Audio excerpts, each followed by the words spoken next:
Bien, estamos grabando un material para los hermanos que no pueden llegar a los servicios y que lo estamos haciendo llegar por medio de YouTube. No sé si a los que están en el grupo de WhatsApp pueden revisar, lo estamos compartiendo por allí, aquellos que quieran revisar nuevamente la predicación. El día jueves había comenzado parte de un sermón expositivo. Sermón expositivo se llama a tocar el mismo capítulo, pero ir avanzando progresivamente. Por lo tanto, tratamos el día jueves sobre los pobres en espíritu y sobre bienaventurados los que lloran, ¿cierto? Los hermanos que no estuvieron ese día, cuando se hablaba sobre pobre en espíritu, es aquellos que reconocen su bancarrota espiritual y que no hay ninguna forma de poder ir a Dios sino por medio de Cristo.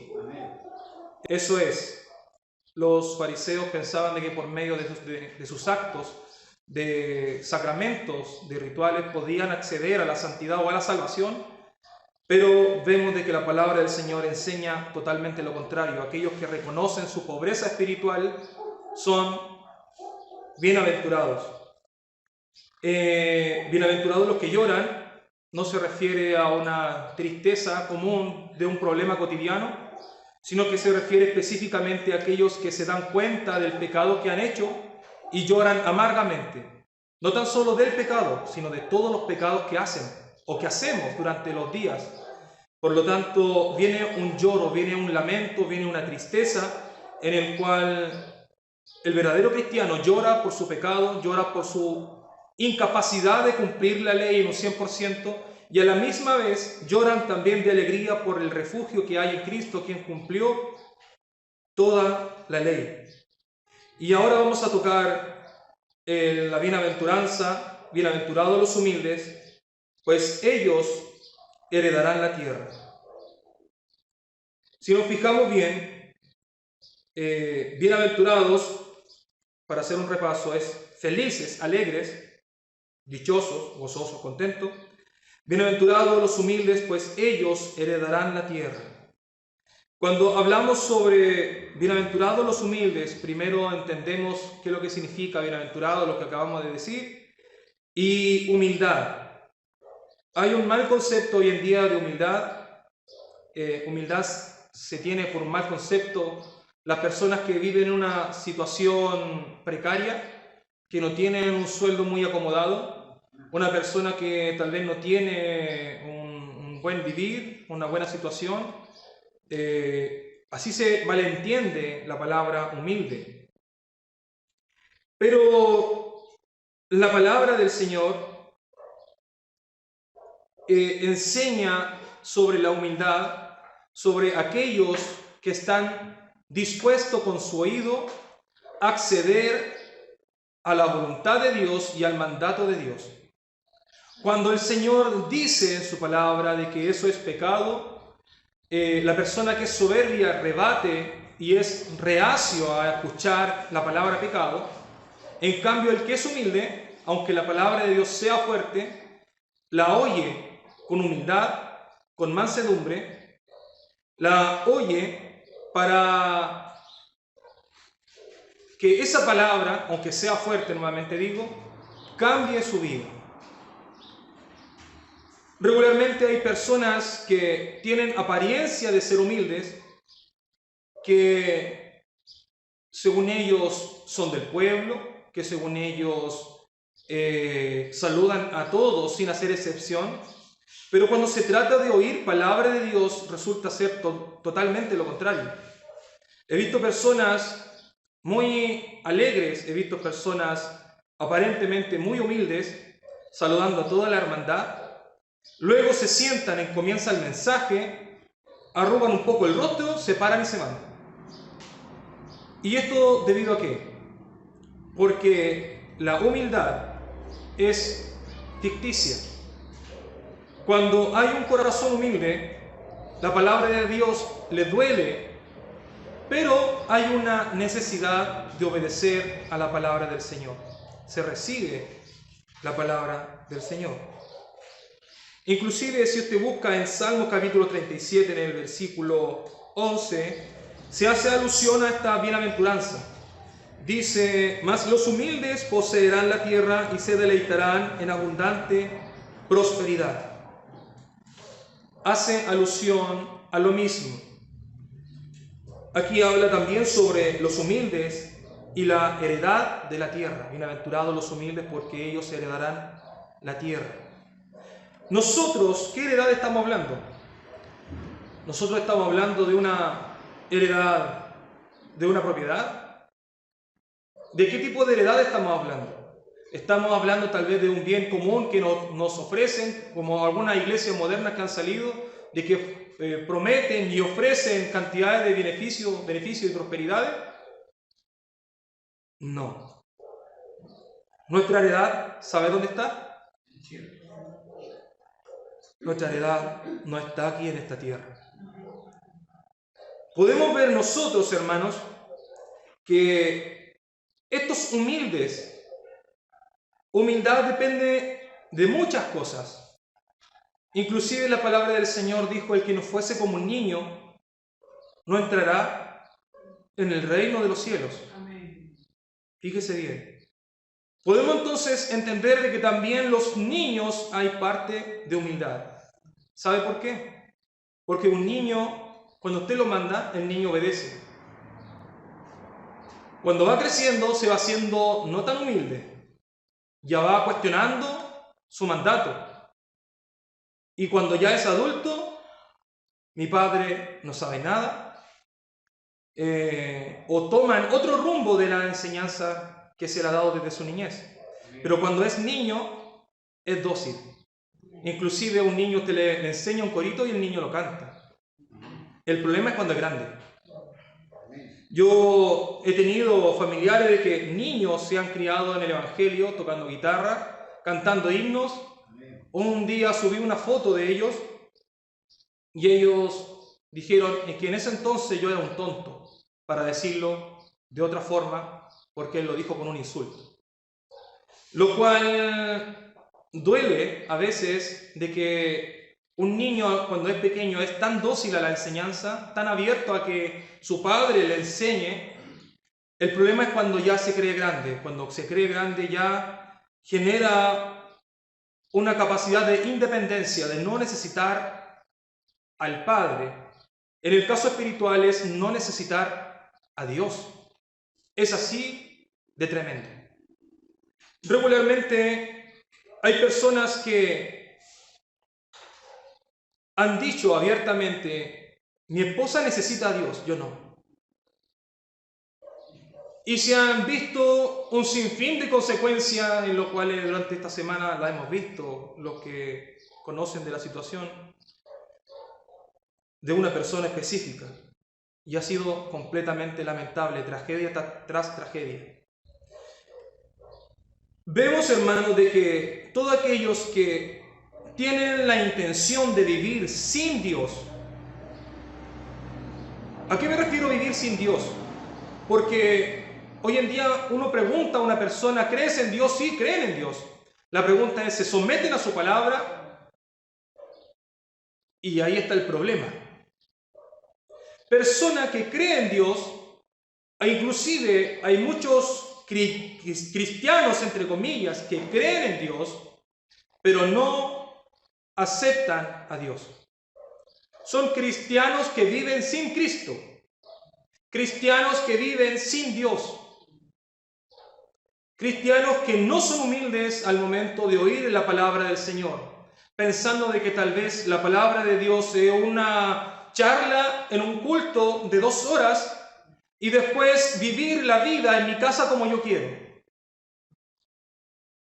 Cristianos que viven sin Cristo, que piensan de que el servicio es solamente comportarse dentro de estas 4 paredes, pero en nuestro hogar ser una persona completamente distinta a lo que Dios manda. Así es. Cristianos sin Cristo. Y aquí la palabra del Señor hace la alusión, bienaventurados los humildes. Cuando hay humildad, no es tan solo aceptar la voz de Dios como una autoridad, sino que cuando hay humildad, No hay una comparación quién es mejor que otro. En esos tiempos, cuando estaba nuestro Señor Jesucristo, había una competencia, quién era mejor que el otro. Que yo quiero estar a tu derecha. No, es que yo soy el que quiero estar. Es que yo quiero que tú me designes el mayor de todos. No, mira, Señor, ¿por qué tú no pones a mi hijo uno a tu derecha y el otro a la izquierda? Y había una disputa en quién quería ser el mayor. Inclusive, una rama religiosa pretendía ser cada día más piadoso mientras más practicaba las leyes. A lo que Pablo respondió tajantemente y dijo, a ver, yo soy más fariseo de fariseo. Vengo de la tribu de Benjamín. Además, soy circuncidado el 8º día. Y además vengo de la tribu de Gamaliel. Soy fariseo de fariseos. Diciendo, si lo vemos por la ley, yo soy mejor que todos ustedes. Pero aún así, todo lo que yo tengo es contado por inmundicia, por basura. O para ser más específico, como estiércol. Eso lo dijo el apóstol Pablo. Porque había una comparación, quién era mejor que el otro. ¿Se recuerda lo que hablábamos hace unos días atrás sobre aquellos que vestían de una forma, los que vestían de otra? ¿O aquellos que tomaban una copa de vino o los que no tomaban copa de vino? ¿O aquellos que comían carne o los que no comían carne? Es lo mismo. Buscaban no agradar a Dios, sino que buscaban ser más piadosos para compararse con la otra persona, que yo hago todo esto porque soy mejor que él. Yo soy más digno porque hago todas estas cosas para que el pastor me nombre como un oficial de la iglesia. Yo cumplo todos estos requisitos para que el pastor me nombre como el ayudante del pastor. Pero vemos, hermanos, de que Cristo no ve tales cosas, sino que dice en cuanto a la humildad, el que vea que su prójimo, el que considere que su prójimo es mayor que uno. ¿Quién puede fijarse de que su prójimo es mejor que uno mismo? El que hace eso es una persona humilde. El que antes de criticar el pecado de la otra persona, escudriña su vida primero. Esa es una persona humilde, que no hace comparación quién es mejor o más espiritual que el otro, sino una persona que está dispuesta tanto como para servir a Dios y a la misma vez servir a sus hermanos. Esa es una persona humilde. Hoy en día no. Yo sirvo solamente al Señor y al pastor. ¿Y qué hay cuando un hermano pide ayuda? No podemos servir al hermano. ¿Sabe lo que Cristo hizo cuando vino? Yo no he venido a ser servido. He venido a servir. ¿Se fija el corazón humilde de nuestro Señor? Pero hoy en día, la postura religiosa que hoy en día se mantiene dentro de las iglesias es quién es mejor que el otro. O qué iglesia es mejor que la otra. Pero pocos van buscando el verdadero evangelio del Señor. Me gusta la otra iglesia porque van más hermanos. Es que me gusta la otra iglesia porque hacen más entretenciones. Es que me gusta la otra iglesia porque van de paseo los fines de año.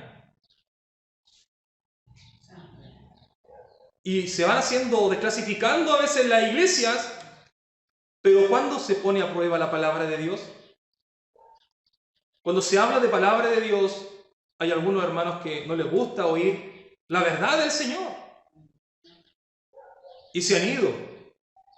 Muchos se han ido. Por lo tanto, cuando el Señor habla, bienaventurados los humildes, no es tan solo humilde al escuchar palabra de Dios, sino que humildad también para servir. Para servir.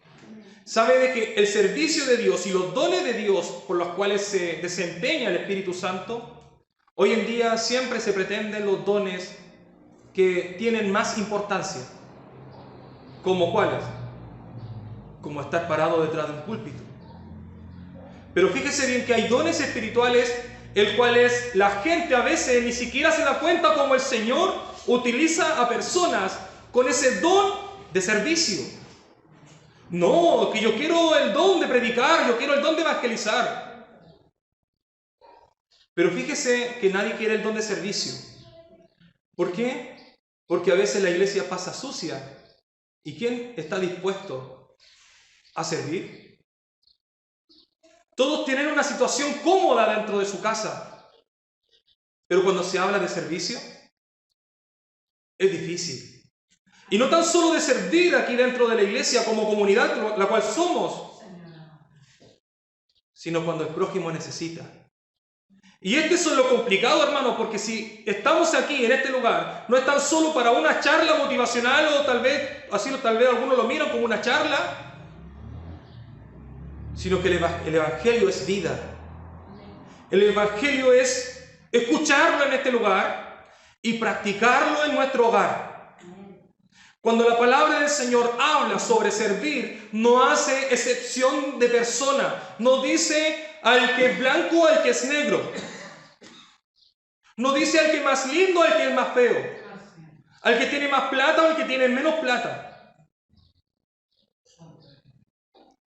Al que te hace el bien o al que te hace el mal. No, yo ayudo al que me hace el bien solamente. ¿Y el que te hace el mal? No, al no. Lo veo en la calle. ¿Y dónde están los corazones humildes? Hermano, el Señor nos llama a razonamiento. Este sermón del monte es el proceso del cristiano. Es cada proceso, primero cuando lloras y reconoces tu pobreza espiritual, después cuando viene el discernimiento de todos los pecados que han inundado tu vida, y lloras por cada pecado que hiciste. Luego reacciona tu vida con la humildad ante la palabra del Señor. Y no por casualidad viene la otra bienaventuranza.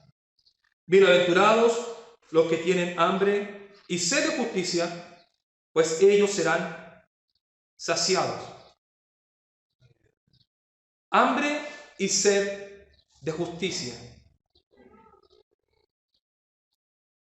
Suena como raro, ¿no? ¿Cómo yo puedo comer sed, comer agua y justicia a la vez?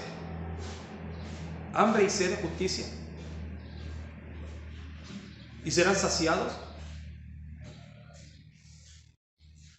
Cuando viene aquel humilde y está dispuesto al consejo de Dios, le nace unas ansias insaciables.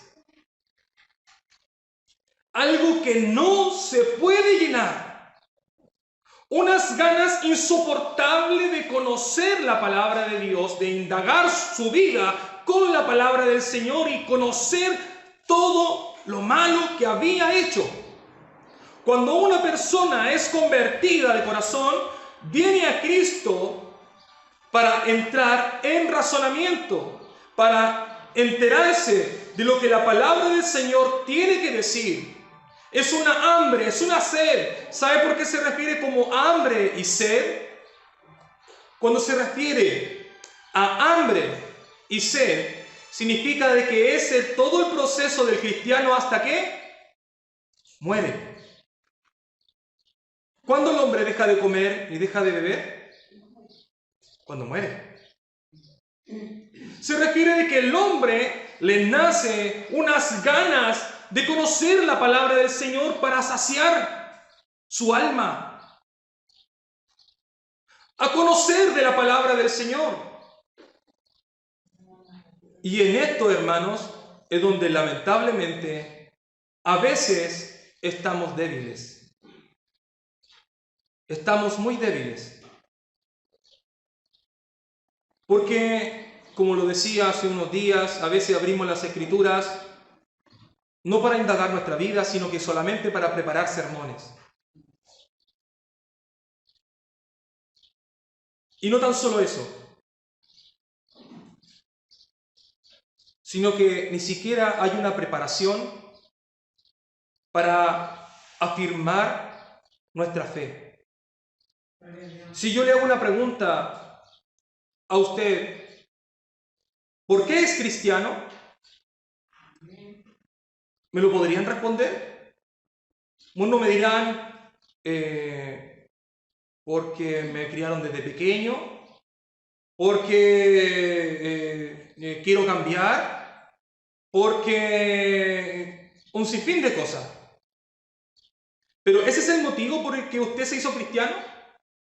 ¿Ese es el motivo por el cual usted quiere escudriñar su vida?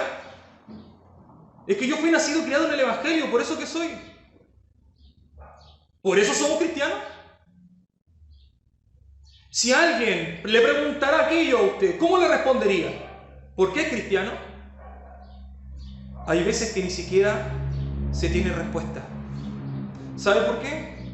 Porque el trajín del día nos consume y no estamos buscando con ansias la palabra de Dios. Es por esto en que hoy en día el cristiano es atraído a otras cosas en vez de ser atraído a la santidad de Dios.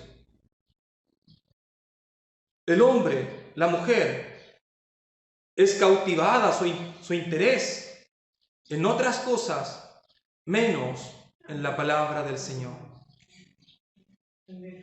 Nuestra vida va divagando de lado a lado. Y no tenemos claro todavía por qué somos cristianos. ¿Cómo podemos defender nuestra fe? ¿Cómo podemos nosotros predicar el Evangelio? Cuando tú tienes que predicar el Evangelio, tienes que defender tu postura ante otras personas que no creen a la palabra del Señor, que no tienen reacción a la palabra del Señor, que no tienen estímulo a la palabra del Señor. Decíamos nosotros el jueves pasado de que si hemos venido aquí es porque el Señor nos ha motivado. Cuando te das cuenta de tu pobreza espiritual es porque reconoces de que tu vida es pecaminosa y no quieres estar más allí. Pobre en espíritu, necesitas que Dios te cambie. A eso se refiere la palabra del Señor. Amén. Y podemos ver ahora el proceso de que viene el hambre y sed de justicia. ¿Qué es lo que es justicia? La justicia es conocer todo lo que es bueno y lo que es malo. Si ciertamente nosotros ya tenemos un indicio sobre lo bueno y lo malo, pero hay cosas de que a veces ni siquiera sabemos de qué bueno es malo. Hay cosas de que inclusive a veces ignoramos. O a veces le bajamos el perfil, porque nosotros sabemos de que robar es malo. Pero ¿quién iba a pensar de que la codicia dentro de nuestra mente también sería malo? Cuando tú le bajas el perfil al pecado, está el problema. Cuando decimos, y siempre tomo este ejemplo, mi esposo es un poquito celoso. Mi esposo es un poquito enojoncito. Son pecados, ¿no? Pero nombremos otros pecados. Es que mi esposo es un poquito violador. Es un poquito asesino. Como que ya nos asustamos, ¿no? ¿Por qué? Porque tenemos un mal concepto de pecado. Nosotros tendemos a clasificar cuál es pecado y cuál es no tanto. Y ese es el problema. Cuando el rey David ignoró la codicia,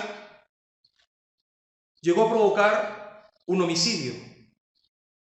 Y así la palabra del Señor enseña de que un poquito de levadura leuda toda la masa. Empieza por algo pequeñito y termina en algo que ya no se puede controlar. Cuando te das cuenta de que cómo comenzó el pecado y los resultados finales, ya es algo nefasto. Cuando no conoces tu carne, cuando subestimas las reacciones de tu carne, Muchos dicen, es que nosotros somos malos porque cometimos un pecado. Todos somos malos porque cometimos un pecado. Yo diría que es al revés. Yo diría que cometemos un pecado porque somos malos. ¿Por qué? Porque hoy en día dice, no, es que robé. Ah, entonces el pecado fue el robo. Partió de mucho antes. La codicia. Dentro de nuestras mentes. Cuando buscas la justicia de Dios, empiezas a analizar esos pecados, no tan solo en lo que culminó, sino que empiezas a indagar todo el proceso anterior que te llevó a ese pecado. Dentro de la palabra del Señor comienza el discernimiento a escudriñar tu vida, a alejarte de lo malo. Si tú dices, a ver, si yo dejo darle rienda suelta a este pensamiento, más adelante, los días posteriores, me va a ocurrir una raíz de amargura. Por lo tanto, voy a luchar contra este pensamiento para que no cautive mi mente y no me provoque cometer un pecado más grave después. Aquellos son los que se están preparando, indagando sus vidas con la palabra del Señor, porque esto, lo que le estoy diciendo, lo dice la palabra de Dios. Y la palabra de Dios es justicia. La naturaleza de nuestro Dios es justa. Él es justo. Él separa lo bueno y de lo malo por su nombre. Eso es justo. Pero hay personas que no les gusta la justicia. Tienen algo que decir o algo que debatir en cuanto a la justicia.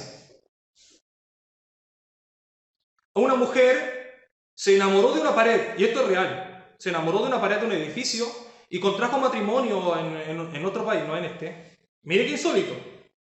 En lo cual vino los psicólogos y lo llamó de que eso era paredfilia, porque se enamoró de la pared. Y todos aquellos que estén en contra de esa postura son son homo, ¿cómo le llaman a estas personas que son homofóbicos? Son parefobia. ¿Por qué? Porque rechazan a la persona que se enamoró de una pared. Son términos psiquiátricos. ¿Pero qué dice la palabra del Señor contra tal locura, hermano? Suena chistoso a la misma vez, pero a veces es algo inconcebible, hermano. Pero hoy en día la gente lo que menos quiere oír es justicia. Lo que menos quiere oír es justicia. Aunque dicen, yo quiero un país más justo, es mentira. Porque nuestra justicia es corrupta. Porque lo único que me interesa es que mi bolsillo quede bien y lo demás me importa un rábano. Mientras yo esté bien y esté cómodo, suficiente, para mí la justicia se cumplió.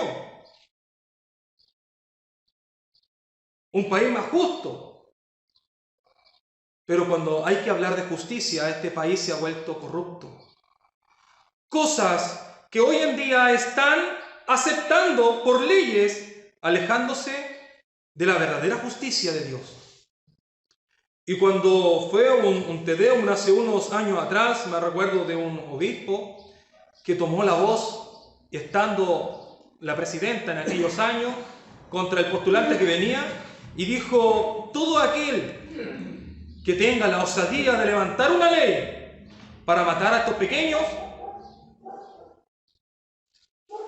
más tarde o más temprano vendrá el juicio de Dios. Y así es, hermano. Porque lamentablemente suena como un himno la palabra justicia, pero hoy en día nadie quiere la justicia. Nadie quiere la justicia. Nosotros queremos que todos sean justos con nosotros, pero cuando nos toca lo mismo, ser justos con los demás, no nos gusta. Queremos de que nuestra persona a quien nosotros le hicimos daño nos perdone. Pero que eso te manda la palabra del Señor, perdóname, tienes que perdonarme. Pero cuando te hacen el daño a ti, ¿perdonas? Cuando quieres justicia de Dios, ¿también perdonas? Todos aquellos que quieren el perdón de Dios. Lo justo es también de que esas personas que recibieron el perdón de Dios también perdonen a su prójimo. Pero ¿dónde está la justicia? Nadie quiere buscar la justicia de Dios. Tal vez serán unos pocos, o tal vez serán muchos. Pero la palabra del Señor dice, bienaventurados los que tienen hambre y sed de justicia. Dice la palabra del Señor, los que lavaron sus ropas en la sangre del Cordero. Hermano, cuando te das cuenta de que tus ropas estaban sucias y que la única forma de que fuesen lavadas eran refugiándose mediante la sangre de Cristo, es la única forma como tú puedes ser salvo. Refugiarte en la muerte de Cristo. Pero cuando vienes a Cristo, no puedes irte y a volver a hacer lo mismo de antes. El Señor te dice que debes cambiar. Tal vez para un muerto con esa palabra decir revive era imposible. Pero déjame decirte de que Dios da las capacidades. Por eso el Señor dejó a su Espíritu Santo. De lo contrario, ese hombre nunca hubiese reaccionado a esa palabra. El poder de Dios. Cuando habla y manda, el hombre obedece, aunque no quiera, pero obedece. Esa persona, como lo dijimos ese día, estaba muerto. ¿Qué capacidad tenía para escuchar si estaba muerto? Solamente Dios puede hacer ese milagro. De que una persona muerta pueda oír la palabra de Dios. Y no tan solo oír la palabra de Dios, sino que reaccionar a la palabra de Dios. Miren lo que estoy diciendo. Una persona adicta, con todas sus ganas, quiere salir de su adicción. Reconoce de que lo que hace está mal y quiere salir de allí. Pero ¿cuál es el problema? No tienen las capacidades para hacerlo. Nuestra carne es igual. Todos nosotros crecemos imposibilitados a obedecer la palabra de Dios por nuestra naturaleza pecaminosa. Nadie. En cambio, el Señor mandó a su Espíritu Santo. ¿Sabe para qué? Cuando queremos ir por ese camino pecaminoso, viene el Espíritu Santo y te dice, no. Porque si haces eso, vas a provocar esto, y al final vas a terminar aquí. Y en vez nosotros de hacer, nos resistimos. Hay personas que su voluntad está tan cautiva que aunque con todas sus ganas quiere salir de la drogadicción, no lo va a lograr. Una vez un joven drogadicto me dijo, yo quiero salir de la droga, mira cómo estoy, tú me conociste que era un trabajador y mira ahora estoy pobre. ¿Qué puedo hacer para cambiar? Yo le dije, ¿sabe? ¿Tú hacer algo para cambiar? No. ¿Sabes qué tienes que hacer? Reconoce el ambiente en el que estás. Date cuenta en la miseria en la que estás. Una vez que reconozcas en la miseria en la que estás, pídele a Cristo que te perdone. Y pídele al Espíritu Santo para que te ayude. Tú no puedes hacer nada. Es Cristo quien cambia a la persona. Este joven se le cayeron sus lágrimas. Gracias, me dijo, y se fue. La pregunta es, ¿lo habrá hecho? No lo sé. Hermanos, hemos predicado tantas veces sobre el arrepentimiento. Hemos hablado tantas veces sobre lo bueno y lo malo. Pero regularmente esta reunión suele ser una charla más. Porque son pocos los que llevan el verdadero evangelio a cumplirlo dentro de sus vidas. Cuando viene alguien y te insulta y muchas veces caen tus lágrimas de impotencia por callar para no ofender al Espíritu Santo de Dios que está en ti. Cuando a veces crujen tus dientes con ganas de decir algo y a veces prefieren no decirlo para no contristar al Espíritu Santo. Cuando muchas veces lloras en los pies de tu cama, reconociendo todo lo malo que has hecho durante el día, pidiéndole a Cristo que cambie tu alma, que cambie tus actitudes. Son personas que están en la búsqueda de Dios, que están recién pasando en una bienaventuranza, que están queriendo ser como lo hizo Cristo en un momento, como la naturaleza inicial cuando un hombre santo como lo fue Adán. Hermano, el pecado de Adán dejó un desastre en la sociedad. Dejó un desastre en la sociedad. De partida quedó una maldición entre el esposo y la esposa. Usted me preguntará, ¿pero cuál? La maldición a la esposa dice: tu deseo será para el varón, pero él se enseñoreará de ti. Aquí no está hablando nada de algo lindo. Está hablando de una lucha, una contienda. ¿A qué mujer le gusta de que un marido se enseñoree?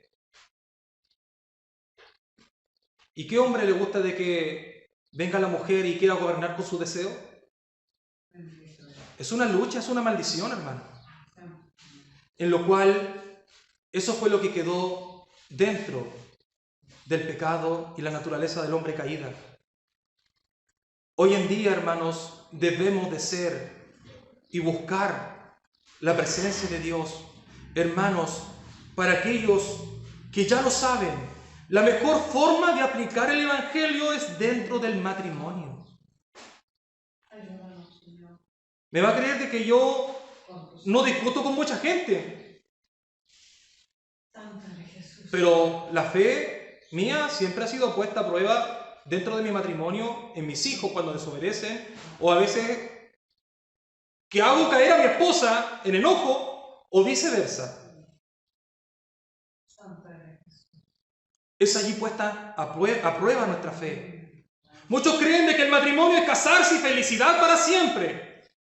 No, es una vida de lucha, porque tiene que compartir con otro ser pecaminoso al igual que tú, que también está luchando con su carácter para exaltar la gloria de Dios, pero no quiere decir de que no sienta pecado. Sí siente el pecado. Muchas veces se siente ofendido. Pero contra eso tenemos que luchar, para que la palabra del Señor controle nuestra vida, no tan solo nuestra vida, nuestro hogar, no tan solo nuestro hogar, nuestro trabajo, para que vean la gente, la gloria de Dios reflejada en ti. Que Dios nos bendiga. Hermano, la justicia. ¿Aman la justicia? Amamos la justicia de Dios en nosotros. Muchos dicen, no, yo quiero justicia. Algunos piensan de que esta justicia, bienaventurados los que tienen hambre y sed de justicia, piensan de que un día vamos a morir y el Señor va a ser justo con todos los malos y esa es la justicia. No, hermano. Los que tienen hambre y sed de justicia es cuando tú buscas la justicia para saciar tu propia vida. No se refiere en son de venganza para los demás, se refiere saciar tu alma con la palabra de Dios, con el discernimiento, con alejarte de lo malo, no para ser una mejor persona. ¿Sabe? Y esto, quiero tocar este punto antes de terminar la predicación. Muchos creen de que el cambio de una vida, el cambio espiritual que Dios hace dentro del cristiano, es para que seamos vistos por las personas como alguien distinto, como una forma de exaltar a la persona de lo que antes hicimos, pero lo que somos ahora. Y algunos cuentan sus testimonios, no, que yo cuando hice esto y hacía esto aquí, hacía esto allá. Algunos lo cuentan con gracia y se mofan. Yo creo que no han sido muy cambiados que digamos. En cambio, algunos que lo han contado con tristeza, yo creo que sí. Pero algunos lo hacen como para demostrar, mire hasta qué punto llegué ahora. Mire hasta qué nivel el Señor me dejó hoy en día. No se trata de eso. Cuando el Señor cambia a una persona, es para que su nombre sea glorificado. No hay otro motivo, hermano. No hay otro motivo. No hay una comparación entre un hermano y otro. Si el Señor te cambió, es para que glorifiques a Dios con tu vida. Es para que exaltes la gloria de Dios en tu vida. Porque tu vida es el templo del Espíritu Santo, ya no es tu vida, ya no vives para ti. Tus deseos dejaron de ser tus deseos. Lo único que te importa ahora es cumplir la voluntad de Dios. Eso es la persona que busca la justicia, que ya cambian sus deseos y sus intenciones, sus proyectos de vida. Son sometidos bajo la voluntad de Dios para exaltar a Dios, no para exaltar tu propia vida. Dice la palabra del Señor, niégate a ti mismo, toma tu cruz y sígueme. Y sígueme. Hermano, que la palabra del Señor sea nuestra sed y sea nuestra hambre. Que sea algo que estemos ansiosos. Fíjese bien, ¿cuántos de ustedes se olvida de tomar agua o se olvida de comer? Hoy un día me olvidé de tomar desayuno, me olvidé de almorzar y me olvidé de tomar once. Hoy día me acosté en ayuna porque me olvidé de comer. ¿A alguno le ha pasado eso? ¿Se ha olvidado alguno de ustedes de comer? Yo creo que no, porque yo no me he olvidado. Yo me recuerdo, pero puntual, que usted me puede ver. A esto se refiere lo mismo. Es una necesidad. Es algo que siempre está presente en nuestras vidas. Y que no se olvida, hermano. Es algo urgente. Se le llama sed y hambre de justicia. Que el Señor nos bendiga, que el Señor bendiga esta palabra. Vamos a orar al Señor, darle gracias a Dios por ella y pidiendo al Señor que cambie nuestras vidas, no para engrandecernos.